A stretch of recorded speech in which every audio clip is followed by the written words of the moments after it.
Des milliards et des milliards de déchets de plastique polluent nos océans.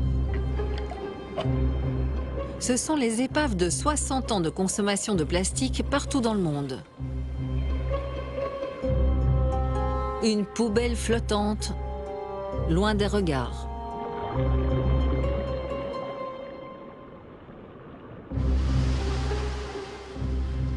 Il y a une dizaine d'années, un marin sonne l'alarme. Il découvre d'énormes quantités de plastique dans le gire du Pacifique Nord. Le gire est un grand courant de surface circulaire qui a accumulé au fil des ans ce vaste dépotoir flottant, grand comme 18 fois la Belgique. Aujourd'hui, le bilan s'est alourdi. On confirme que les déchets de plastique recouvrent la majorité des océans. Non seulement le grand gire du Pacifique Nord, mais aussi celui du Pacifique Sud. Dans l'océan Atlantique, les deux gires nord et sud sont recouverts de plastique. Sans parler du gire de l'océan Indien. Même la Méditerranée est touchée. Au total, on évalue que le plastique se déverse dans les océans au rythme d'environ 10 millions de tonnes par an. Et les quantités ne cessent d'augmenter. Quel est l'impact d'une telle pollution?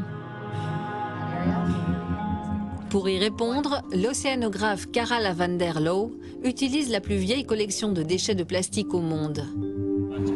Car pendant près de 30 ans, Sea Education Association, une école d'océanographie, a échantillonné ces déchets dans l'Atlantique Nord.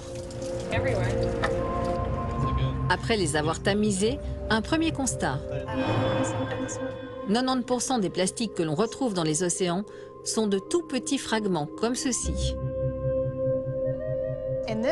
Dans ce bocal, il y a 24 000 pièces de plastique. Si on extrapole, cela fait des millions de morceaux de plastique par kilomètre carré. C'est une des plus grandes concentrations jamais mesurées dans les océans.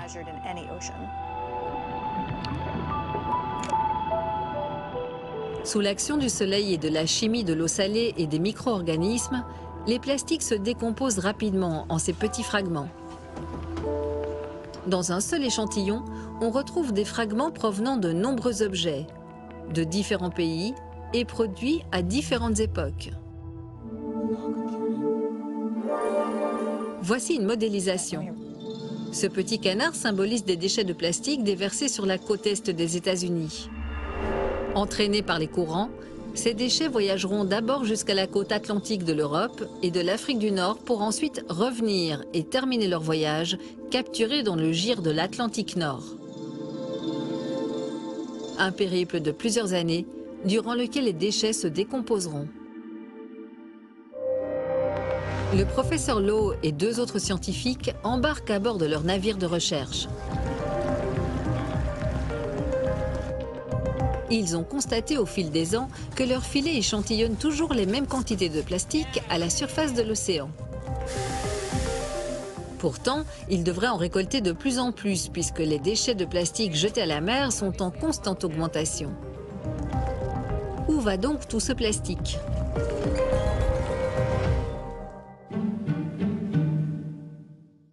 Selon les chercheurs, deux hypothèses. Une partie serait ingérée par le plancton océanique et entrerait dans la chaîne alimentaire. Et le reste, entraîné par des courants descendants, se dirigerait vers le fond. Si des organismes colonisent le plastique, il devient dense et coule. Il peut se trouver n'importe où dans la colonne d'eau ou même dans le fond. Nous en perdons la trace. Nous savons également que certains fragments sont si petits que plusieurs organismes en ingèrent. Une partie du plastique nage dans le ventre des poissons ou vole avec les oiseaux marins. Quel est l'impact de tout ce plastique dans la chaîne alimentaire? Le couple de biologistes, Linda Amaral et Eric Zettler, tente d'y répondre. Ils observent les micro-organismes qui colonisent les plastiques océaniques. C'est tout un univers de bactéries, d'algues, de virus qui se fixent sur les fragments de plastique après seulement 30 minutes dans l'eau. Un phénomène qu'ils nomment la plastisphère. Ce qui ressort, c'est qu'il y a tellement de plastique dans les océans et que les microbes qui les colonisent sont si bien adaptés qu'ils en ont en quelque sorte changé l'écosystème de ces parties des océans, de façon à avoir un impact à long terme sur ces environnements. Grâce au microscope à balayage électronique, Eric Zettler arrive à identifier de nombreux micro-organismes qui vivent directement sur le plastique et qui s'en nourrissent.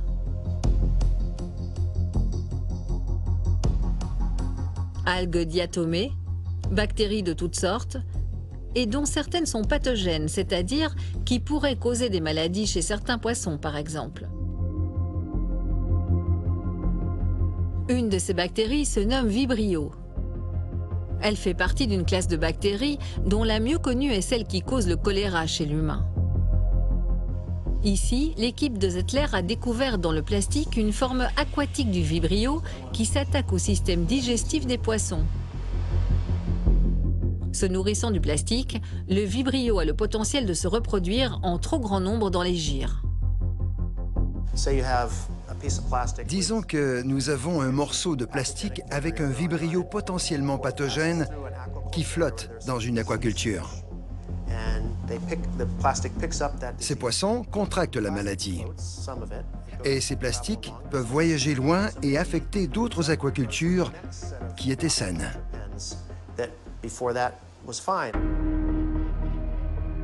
Au-delà du risque de contamination biologique, les gires sont aux prises avec un autre phénomène.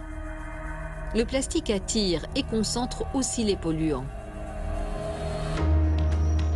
On parle ici des BPC, des pesticides ou des huiles à moteur, entre autres.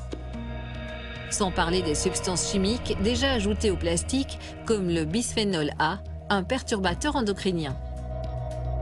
Dans ces gires océaniques, ces polluants risquent de contaminer la chaîne alimentaire. Plusieurs chercheurs ont démontré que les crustacés, les poissons, les oiseaux, les mammifères en ingèrent, et même les copépodes.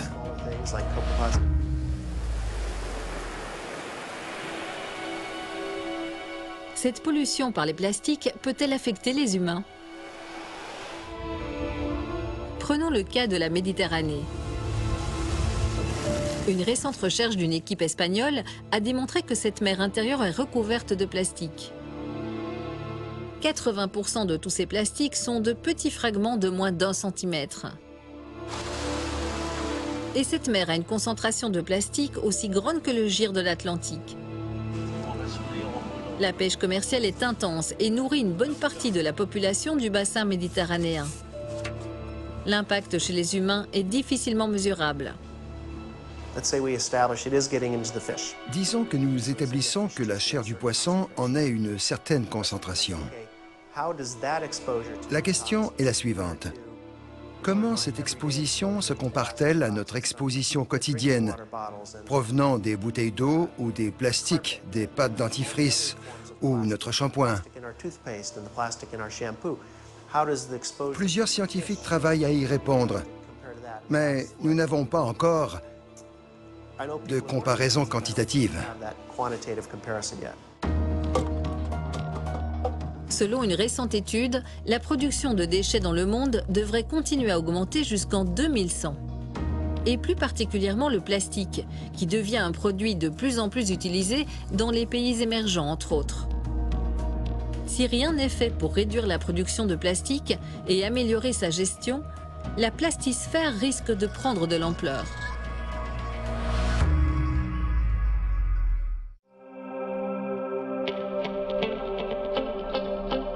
Un geste d'hygiène anodin.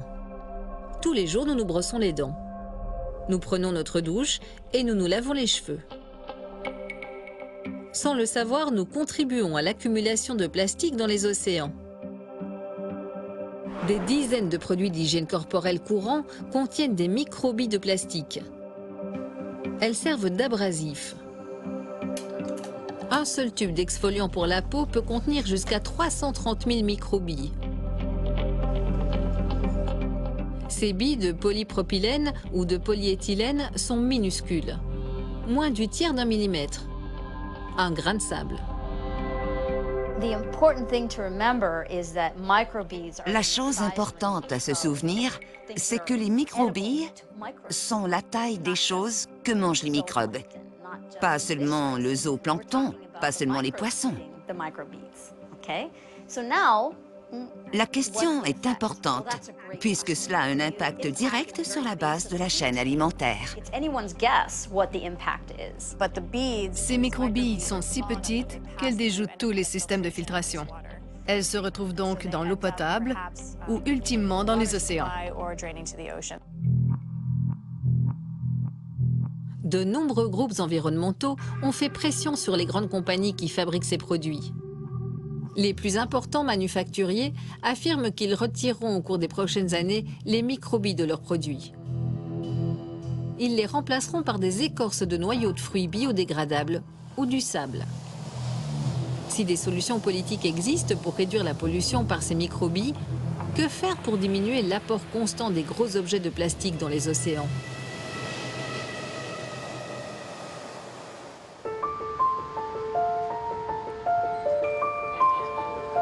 Une solution se trouve peut-être dans cette étrange plateforme qui flotte dans le port d'une grande ville américaine, Baltimore. C'est un magnifique port, mais qui était toujours rempli d'ordures. En regardant le fleuve apporter tous ces détritus, je me suis dit, il faut les ramasser au fur et à mesure. Je me suis donc inspiré de technologies de mes années à la ferme et sur les navires, et ça a donné ça. Cette plateforme, située à l'embouchure d'un fleuve, peut ramasser près de 20 tonnes de plastique par jour. Des tonnes de plastique qui n'iront jamais rejoindre l'Atlantique.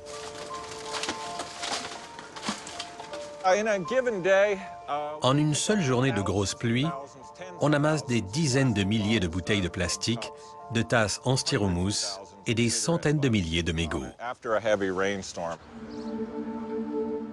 C'est un système autonome qui s'alimente grâce aux énergies solaires et hydrauliques et qui se contrôle à distance avec son téléphone. Les déchets arrivent au convoyeur et sont poussés par ces râteaux. Ce système est alimenté par la roue à aubes. La roue prend son énergie de deux sources, la première du courant fluvial et la deuxième des panneaux solaires qui chargent les batteries. Le plastique récupéré est transformé en énergie dans cet incinérateur. Depuis sa création, 38 pays se sont montrés intéressés par l'installation de ce système.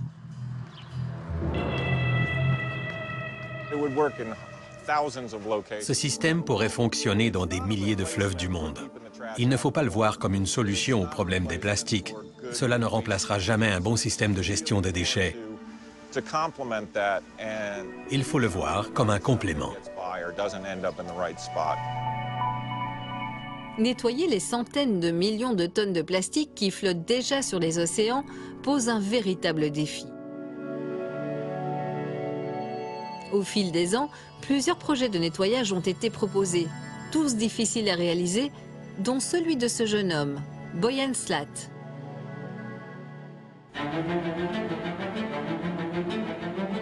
Il y a quelques années, à peine âgé de 19 ans, Boyan Slat proposait un système de récupération à grande échelle.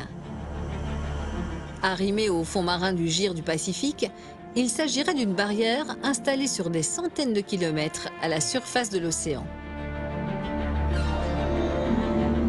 Profitant des courants du Gyre, elle ramasserait les plastiques tout en épargnant les organismes marins. L'Ocean Cleanup Project, encore loin d'être réalisé, soulève beaucoup de scepticisme de la part de la communauté scientifique. Ce projet n'est pas réaliste. C'est une idée intéressante. Nous avons besoin d'idées innovantes. Mais de ce que je sais de l'océan et du plancton, je ne vois pas comment cela pourrait fonctionner.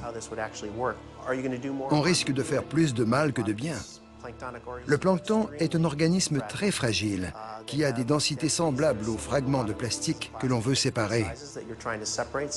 Et le plancton est à la base de la chaîne alimentaire de l'océan. On ne veut certainement pas endommager cela. Selon les évaluations du professeur Lowe, la quantité de déchets de plastique dans nos océans devrait décupler d'ici 10 ans. Et pourtant, trop peu de scientifiques cherchent actuellement à évaluer l'état réel de la situation. Une situation qui inquiète puisque les plus grands contributeurs de la plastisphère sont les pays émergents. La Chine, l'Indonésie, l'Inde, le Brésil sont parmi les plus grands producteurs de plastique océanique. En prospective, on s'est demandé si rien ne change, si on ne construit pas de nouvelles infrastructures de gestion des déchets dans ces pays en développement, il en résultera une augmentation dramatique des plastiques dans les océans. Donc la chose la plus urgente à faire est de se rendre dans ces pays pour les aider à réaliser ces infrastructures.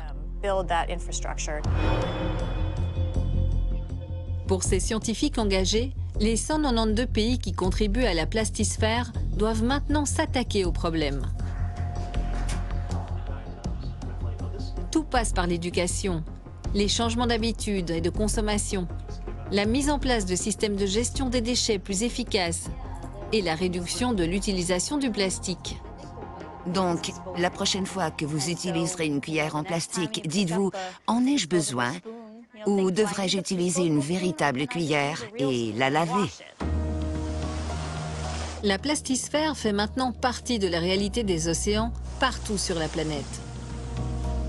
Par contre, la pleine mesure de son impact sur le vivant devra encore être déterminée.